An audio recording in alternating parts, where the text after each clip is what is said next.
এই তীব্র গরমে কাঁচামরিচ দিয়ে পাতলা ঝোলের তরকারি খেতে ভীষণ ভালো লাগে। আসসালামু আলাইকুম এভরিওয়ান।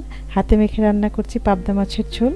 এই জন্য ফ্রাই প্যানে দিয়ে দিলাম 3টা মাঝারি সাইজ পেঁয়াজ কুচি, 6-7টা কাঁচামরিচ ফালি, হাফ টেবিল চামচ রসুন বাটা, হাফ টেবিল চামচ পেঁয়াজ বাটা, হাফ টেবিল চামচ জিরে বাটা, হাফ টেবিল চামচ লাল মরিচের গুঁড়ো, হাফ চা চামচ হলুদ গুঁড়ো, হাফ চা চামচ ধনিয়ার গুঁড়ো, লবণ স্বাদ মতো। এখন সব কিছু হাত দিয়ে চটকে নিচ্ছি, এরকম হবে। দিয়ে দিচ্ছি 2 টেবিল চামচ সরিষার তেল, মেখে নিচ্ছি ভালোভাবে। এখন রান্নার জন্য রেডি করে রাখা মাছগুলো দিয়ে দিচ্ছি। মশলার সাথে মাছগুলো ভালোভাবে ম্যারিনেট করে নিচ্ছি এভাবে করে। এখানে বড় সাইজের 6 পিস মাছ আছে। ম্যারিনেট করা হয়ে গিয়েছে। এখন পরিমাণ মতো পানি দিয়ে দিলাম, চুলা অন করে দিলাম। হাই হিটে রান্না করছি।